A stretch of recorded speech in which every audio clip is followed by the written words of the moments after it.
Sunnah berkata bahwa nikah mut'ah itu sudah dimansukh, dilarang oleh Nabi. Tetapi Syiah berkata nikah mut'ah tidak pernah dilarang oleh Nabi. Dan karena itu sampai sekarang Syiah berkata nikah mut'ah boleh. Sebab apa? Sebab halalu Muhammad halalun ila yaumil qiyamah, wa haramu Muhammad haramun ila yaumil qiyamah. Sesuatu yang halal yang sudah disyariatkan oleh Rasulullah sampai hari kiamat tetap halal. Dan begitu juga yang haram. Nah, jadi perbedaan di dalam mansukh atau tidaknya ayat tentang nikah mut'ah. Nah, Ahlus Sunnah berkata ayat nikah mut'ah itu dimansukh oleh sebuah ayat dalam surah Al-Mu'minun. Qad aflahal mu'minun alladzina hum fi salatihim khashi'un, sampai pada ayat walladzina hum li furujihim hafizun. Jadi konon ayat itu memansukh. Tetapi kalau kita lihat asbabun nuzulnya, ayat ini justru turunnya sebelum ayat mut'ah. Karena itu Syiah bilang nggak mungkin ayat yang sebelumnya itu memansuh ayat yang sesudahnya. Tapi sekali lagi ini adalah sebuah perbedaan yang karena itu lahirnya perbedaan madhab ini. Masalah tadi Al-Maidah ayat 56. Penafsiran Al-Maidah ayat 56. Oke, tentang surah Al-Maidah. Berapa? Ya, Ibu mohon duduk aja, Ibu mohon duduk. Silakan. Surah Al-Maidah. Nah, surah Al-Maidah yang berbunyi ya ayyuhar rasul balligh ma unzila ilaika mir rabbik wa illam taf'al fama ballaghta risalatah wallahu ya'simuka minan nas. Ini ayat adalah ayat yang turun kepada Rasulullah SAW di ba'da hujjatul wada.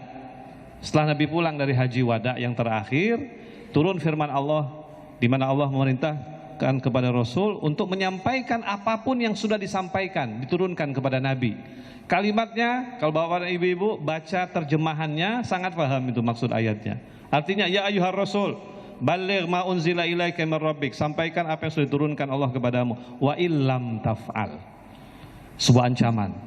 Apabila engkau tidak lakukan itu, fama ballaghta risalatah, berarti engkau tidak sampaikan seluruh risalahmu. Ini ayat turun di akhir hayat Rasul, setelah Rasul pulang dari haji yang terakhir. Pertanyaannya, kenapa Allah Subhanahu wa ta'ala sampai mengancam Rasulullah? Seandainya engkau tidak sampaikan, berarti engkau tidak sampaikan seluruh risalahmu. Sementara hampir seluruh risalah Rasulullah, risalah Allah sudah disampaikan oleh Rasulullah, dari hukum yang paling kecil sampai hukum yang paling besar. Nah, kemudian dari situ Rasulullah SAW mengumpulkan para sahabatnya di sebuah tempat namanya Ghadir Khum. Di sebuah tempat namanya Khum, sebuah desa namanya Khum. Di situ ada sebuah lembah air namanya Ghadir. Disitulah Rasulullah SAW mengumpulkan para sahabatnya. Lalu kemudian Rasulullah mengangkat Sayyidina Ali sebagai imam setelahnya. Sebuah hadis Rasulullah yang sangat panjang, yang antara lain bunyinya begini: man kuntu maulahu fa'aliyun maulahu. Barang siapa yang menjadikan aku sebagai maulanya, maka Ali adalah maulanya. Allahumma wali man walahu wa adi man adahu. Nah, perbedaan antara sunnah dengan Syiah adalah di dalam menafsirkan maula. Itu saja perbedaannya. Ahlu sunnah bilang maula di situ bukan pemimpin, maksudnya adalah sahabat Nabi, kekasih Nabi. Syiah berkata maula di situ adalah pemimpin, sebagaimana Rasul berkata alastu aula minkum, bukankah aku lebih utama daripada kalian? Semua sahabat bilang na'am, engkau lebih utama daripada kami. Baru Rasulullah berkata man kuntu maulahu fa'aliyun maulahu. Nah, jadi bapak dan ibu-ibu, Syiah berpendapat bahwa ini adalah ayat yang turun kepada Rasul, kemudian sabda Rasul yang mengatakan bahwa setelah Rasulullah adalah Sayyidina Ali sebagai pemimpin setelahnya. Dan karena itu kenapa Syiah ketika berbicara tentang imam, Ustadz, imam dalam Syiah itu bukan hanya imam politik. Ali itu bukan hanya dipahami oleh orang Syiah sebagai pemimpin politik sebagaimana khalifah pertama, kedua, dan ketiga. Ali itu adalah wasiyu Rasulillah. Jadi dia ini adalah yang menerima wasiat Nabi, yang merupakan pemimpin spiritual dan juga pemimpin sosialnya. Karena itu kenapa Syiah merujuk kepada Sayyidina Ali setelah mereka merujuk kepada Rasulullah Shallallahu Alaihi Wasallam. Mungkin cukup jawaban dari pertanyaan tadi. Silakan dari pihak Sunni untuk menanggapi. Mangkuntu aliyan, mangkuntu maula. Baik, jadi kalau versi kami Perbedaannya sudah ditulis di sini. Kami sudah sebarkan pemahaman soal Quran yang ditanyakan oleh Bapak. Saya kira saya sudah tidak usah baca nanti karena waktunya sangat sempit, ini mau selesai. Ala kulli hal, pertemuan ini sebenarnya ingin ada klarifikasi. Oh, bagaimana pandangan mut'ah? Tadi sudah jelas kan? Ini direkam ini. Dan ini akan sampai ke nasional nanti. Jadi pernyataan, oh di pandangan kami jelas mut'ah itu ya sama dengan zina. Kami mengandung begitu. Kalau Anda mengatakan, oh tidak, beda. Tapi mut'ah sudah disebutkan di kalangan Syiah boleh. Ini adalah nikah. Nikahul muaqqad. Ya, nikah muaqqad. Sudah jelas. Jadi kan yang ingin saya dengarkan bersama-sama dalam forum ini adalah kepastian sehingga majelis ulama tidak dianggap memfitnah. Bahwasanya pihak daripada Syiah itu mengatakan boleh. Cuma kira-kira kalau Ustadz Babul Ulum punya putri perempuan, saya nikah mut'ah, boleh apa enggak? Muakkad. Ya, iya. Anda tidak meyakini nikah mut'ah kok mau melakukan? Kira-kira kalau saya minta boleh nggak minta 1 jam? Anda jangan bilang, Anda jangan bilang kira-kira. Saya cuma tanya boleh apa tidak karena ini persoalan keyakinan. Benar, maka itulah konsep Anda yang salah bahwa nikah mut'ah itu kayak 1 jam, 2 jam. Itu pemahaman Anda yang salah. Terus bagaimana Anda memahami itu? Coba, nikah muakkad seperti apa? Sekarang Ustadz ya, tadi Ustadz bicara, kita tidak bicara furu'iyah. Ini masalah furu'iyah, Ustadz. Betul. Ini masalah Dan ternyata awalnya mau saya cut. Ternyata itu ada dalam buku ini. Iya. Mut'ah itu dibahas dalam buku ini masalahnya. Iya, tadi kan sudah jelas. Tadi kan perbedaan interpretasi kan. Tadi hadis-hadisnya sudah ada kan. Ayatnya mungkin, Quran sudah ada kan. Perbedaan interpretasi. Ya dokter mungkin cukup. Sejak awal kan saya katakan perbedaan interpretasi. Betul. Ya kan? Jawaban dari beliau itu masalah interpretasi saja. Silakan kalau dari Sunni, waktunya manfaatkan. Terima kasih. Sebagian ulama yang mengatakan bahwa nikah mut'ah itu dinasakh dengan surah Al-Mu'minun itu hanya sebagian fuqaha. Tapi kalau jumhur ahlus sunnah wal jamaah yang menasakh itu bukan ayat itu tetapi hadis. Dan ternyata hadis-hadis tentang nasakhnya nikah mut'ah, halal lalu haram ini semuanya jalurnya melalui ahlul bait. Dari Sayyidina Ali bin Abi Thalib seperti yang diriwayatkan di dalam Sahih Bukhari. Jadi bukan dari yang lain. Jadi justru bahkan ada seorang ulama Sunni, Al-Imam Nasr bin Ibrahim Al-Maqdisi, gurunya Al-Hafidh Ibnu Asakir Ad-Dimashqi, mengarang kitab berjudul Tahrimu Nikahil Mut'ah. Beliau menulis sekian banyak riwayat tentang keharaman nikah mut'ah, sanad-sanadnya melalui jalur ahlul bait Sayyidina Ali bin Abi Thalib, bukan yang lain. Karenanya saya merasa ahlus sunnah ini paling setia dengan ahlul bait, karena jalur dari ahlul bait ini ternyata yang ada tentang nasakh nikah mut'ah, bukan dari jalur yang lain. Kemudian masalah hadis Ghadir Khum dengan ayat balligh ma unzila ilaika mir rabbik, ini Ustadz Habib Husain Syihab menyampaikan riwayat itu mungkin satu versi riwayat, tetapi kami tidak menganggap bahwa tabligh yang ada di sini adalah khusus dengan imamah. Apalagi kalau hadis Ghadir Khum ini man kuntu maulah fa aliyun maulah, diartikan ini adalah kepemimpinan setelah Nabi wafat. Di sini tidak ada kalimat mim ba'di. Barang siapa yang aku pemimpinnya, maka Ali adalah pemimpinnya. Maksudnya Nabi menyampaikan seperti itu sebelum peristiwa Ghadir Khum ini. Sayyidina Ali bin Abi Thalib oleh Rasulullah SAW diutus memimpin beberapa orang pasukan ke Yaman. Kemudian ada konflik antara beliau dengan salah seorang pasukannya. Akhirnya dilaporkan kepada Rasulullah. Lalu kata Rasulullah menyampaikan, mangkuntu maula fa'aliyun maula. Maksudnya pemimpin dalam hal itu. Kalau masih menganggap saya pemimpinnya, mestinya mulai kemarin-kemarin ke Yaman, ya Ali itu pemimpinnya. Jangan sampai membangkang. Jangan, itu maksudnya. Jadi Ahlus Sunnah wal Jamaah ini memahami hadis mangkuntu maula fa'aliyun maula sesuai dengan konteksnya. Jadi tidak difahami secara general, pemimpin dalam segala bidang. Kemudian yang ketiga, kami menganggap Khulafaur Rasyidin, Sayyidina Abu Bakar, Umar, Utsman, Ali, beliau itu bukan hanya pemimpin di dalam bidang politik, tetapi juga pemimpin di dalam bidang agama. Karenanya di dalam hadis ada yang berbunyi fa'alaikum bisunnati wa sunnatil khulafair rasyidin min ba'di. Ikutilah sunnahku dan sunnah khulafaur rasyidin sesudahku.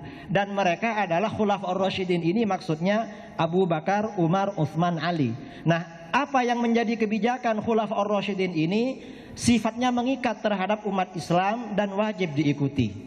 Jadi salah kalau mengatakan bahwa kami menganggap Sayyidina Ali hanya sebagai pemimpin secara politik, tetapi juga pemimpin secara agama.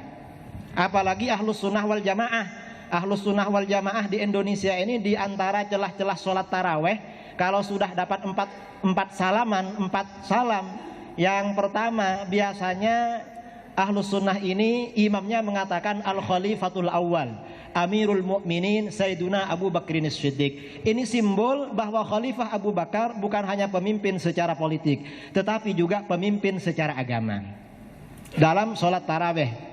Dan saya kira membahas masalah nikah mut'ah ini sebenarnya masalah furu', tidak perlu dibahas. Mungkin yang ingin didengar oleh orang-orang ini, karena ada begini Beb, di dalam kitab-kitab Syiah itu orang nikah mut'ah itu pahalanya lebih besar daripada ibadah yang lain.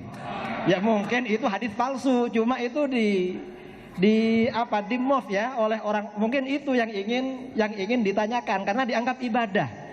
Nikah mut'ah itu dianggap ibadah, walaupun saya mungkin husnudzon kepada antum menganggap itu hadis yang tidak sahih. Sebagaimana antum tadi katakan tidak semua hadis di dalam kitab-kitab Syiah itu sahih. Mungkin itu maksudnya sebenarnya yang ingin ditanyakan, cuma tidak kesampaian. Nah barangkali masih ada Ustaz. Itu sekaligus tadi jawaban berkaitan dengan pengangkatan ganti setelah Nabi itu. Apakah dari Al-Quran atau musyawarah? Tapi sudah sebagian sudah dijawab tadi semua. Saya kira bahwa masalah khilafah ini tidak ada nas yang qat'i. Jadi walaupun baligh ma unzila ilaika mir rabbik itu hanya penafsiran dihubungkan dengan satu riwayat. Kalau ini dianggap nas qat'i, saya rasa bukan. Dan beliau juga faham perbedaan nas dengan yang bukan nas. Kalau nas itu seperti misalnya sholat, aqimus shalah, dirikanlah sholat, itu tidak bisa didirikan pada yang lain. Atau misalnya zakat, wa atuz zakah. Atau misalnya seperti puasa, kutiba alaikumus syiyam, haji dan lain sebagainya. Itu namanya nas qat'i. Nah kalau imamah, saya rasa walaupun beliau tidak akan mengakui ada nas yang secara qat'i di dalam Al-Quran, imam sesudahnya adalah Imam Ali bin Abi Thalib. Yang menyebut secara langsung Ali bin Abi Thalib, saya rasa tidak ada. Di dalam Al-Quran tidak ada itu. Kalau ada berarti bukan Syiah itu. Kalau menambah-nambahi ayat di dalam Al-Quran berarti sudah bukan Syiah. Karena Syiah ini menurut kita seperti yang ada di dalam buku ini masih Muslim itu. Kalau ada berarti bukan Syiah yang Muslim yang ada di sini. Saya rasa jelas Ustaz ya apa yang saya. Nah, kemudian kalau ada waktu saya menambah bahwa kepemimpinan para sahabat Abu Bakar, Umar dan Utsman itu tidak ada nas di dalam Al-Quran, tetapi ada isyarat di dalam hadis-hadis sahih. Jadi misalnya ketika ada seorang wanita datang kepada Rasulullah SAW lalu bertanya, Rasulullah, kalau engkau sudah tiada, siapa yang akan aku datangi sesudahmu? Kata beliau, iti Abu Bakar wa Umar. Ya datangi Abu Bakar dan Umar. Jadi banyak sebenarnya enas-enas di dalam hadis yang mengisyaratkan kepemimpinan Khulafaur Rasyidin yang 4. di dalam hadis Bukhari dan Muslim. Dan ini juga ya, saya perlu mengomentari pernyataan Ustadz Babul Ulum yang berulang-ulang mulai tadi, bahwa ajaran Syiah dalil-dalilnya ada di dalam kitab sunnah, tetapi dalilnya tidak difahami dengan hadis-hadis Syiah secara keseluruhan. Dalilnya cuma dipotong-potong dan difahami seperti pemahaman beliau sendiri. Kadang tidak sesuai dengan ilmu tata bahasa Arab. Seperti misalnya hadis la yazalu hadzal dinu mani'an. Agama ini akan selalu kuat. Maksudnya kuat, ini bukan berarti tidak ada konflik. Konflik itu mungkin boleh saja terjadi, tetapi dibandingkan masa-masa selanjutnya, agama ini semakin lemah. Pada masa-masa setelah khalifah yang 12 itu semakin lemah. Jadi tidak bisa kalau difahami dihubung-hubungkan dengan Imam Syiah yang 12 itu tidak bisa. Dan kemudian juga Syiah ini sering mengatakan bahwa ajaran-ajaran kami dalilnya ada di kitab-kitab Ahlus Sunnah wal Jamaah. Kadang yang dikutip di dalam kitab-kitab Syiah seperti bukunya Dr. Muhammad At-Tijani As-Samawi Thummah Tadait, kadang dipotong-potong itu. Jadi dipotong-potong, diamputasi oleh orang di. Oke, cukup. Saya kira cukup itu.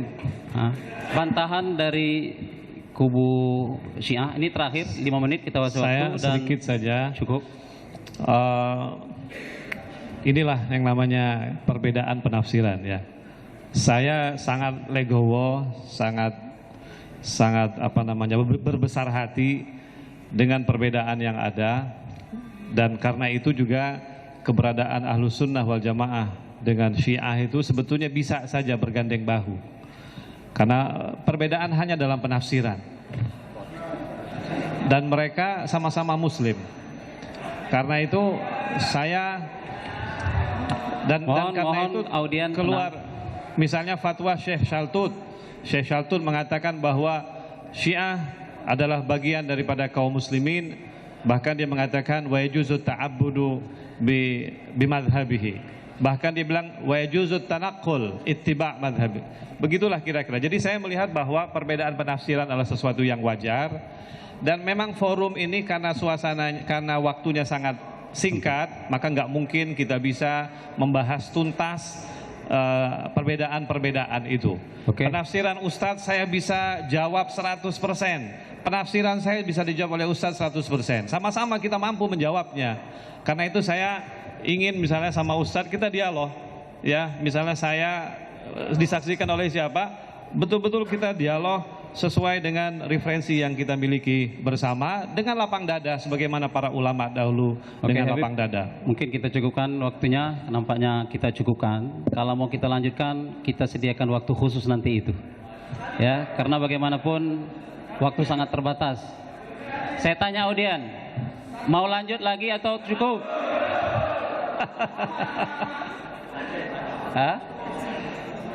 Saya pikir kita cukupkan sampai sini. Waktunya kalau janji sama satu penanya terakhir ya. Satu penanya terakhir. Tak usah khawatir, insya Allah. Satu penanya terakhir, setuju? Satu penanya terakhir. Assalamualaikum warahmatullahi wabarakatuh. Ya, sebut nama. Nama kami Datu Azman Zainal. Datu Azman Haji Zainal, Bapak saya Haji. Ya, silakan. Saya minta moderator akan menjadi anak yang soleh. Amin. Saya tidak bertanya. Tuan-tuan, encik-encik di sini, di depan kami ini, adalah bawalah kami ke jalan yang baik, bukan dengan arahan yang menyesatkan kami. Saya ini mantan preman, bukan mantan ustad. Berilah yang ini. Tadi iman saya dah bagus, gini goyah balik. Ini yang jadi polemik ini. Islam itu kan bagikan tangan dari tangan satu ke tangan lain, tolong menolong, kan begitu. Saya tidak menjelekkan segi A, C, B lah. Kau perlu di sini suatu salah buat nih di Gedung Nasional. Kau perlu di Masjid Al-Mubarak sana di Meral itu lebih religius. Ataupun dekat Kubo. Cukup, bisa tidak, ini saran saya Pak, moderator. Tak kami kejep cakap, saya tak bisa bercakap. Berikan yang sebenarnya. Kalau itu sesat atau apa, nampak kesesatnya tak perlu ada di muka bumi ini. Itu. Jadi bukan kalau secara hukum, gugat aja. Mana yang betul dan salah? Kalau berdebat, ini menyatakan bahawa dua-dua sesat. Saya tak mau mikir sesat-sesat lah.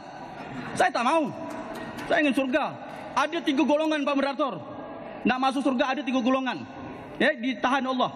1, orang berilmu. Ilmu tu gunakan dengan baik. Ajak orang yang bagus. Jelaskan. Oke, saya pikir sudah Kedua, masuk, sudah kita pahami. harta. Oke. Sudah Kita cukupkan sampai sini dulu. Mohon. Kondusif, aman. Ya, cukup Sudah, sudah. Itu arahan saya, suara preman Pak Ustaz. Oke, semuanya setuju? Siap? Selesai? Akhir kata, wabillahi taufiq wal hidayah. Wassalamualaikum warahmatullahi wabarakatuh, Ustaz. Waalaikumsalam warahmatullahi wabarakatuh. Cukup. Janji kita satu saja. Ini tidak akan selesai. Mau kita hantam sampai besok pun tak habis-habis perkara ini. Jadi kita bagaimanapun tetap berpuas diri sampai di sini dulu lah. Tanda tak puas tu bermakna kita akan belajar lagi lepas ini. Kita akan diskusi lagi, kita akan buat dialog lagi.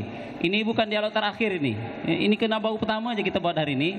Mudah-mudahan budaya berdialog, budaya berdiskusi itulah yang kita kedepankan, bukan budaya otot-ototan. Ya. Imam Syafi'i mengatakan ketika aku berdebat dengan lawan debatku, yang aku harapkan satu saja, keluar kebenaran dari lisan lawanku. Jadi kita cari kebenaran di sini dan masing-masing narasumber sudah memaparkan dengan alasan masing-masing. Silakan tuan-tuan, cincin, puan-puan ambil hikmah dan simpulkan. Saya cukup menyampaikan kesimpulan. Bagi dari pihak Syiah mengatakan ini beda masalah interpretasi saja. Tapi bagi kalangan Sunni ini memang adalah perbedaan yang sifatnya prinsip sekali. Dan oleh karena itu muncullah buku yang mengatakan penyimpangan dan kesesatan Syiah oleh Majelis Ulama Indonesia. Saya cukupkan sampai sini dulu. Tersilap, terkasar bahasa, terlajak cakap, sedikiranya dimohon maafkan. Dan kita berjabat tanganlah selepas ini ya. Jangan pula kita nak bermusuh-musuhan. Ya, kita cukupkan dengan subhanakallahumma wa bihamdika asyhadu an la ilaha illa anta astaghfiruka wa atubu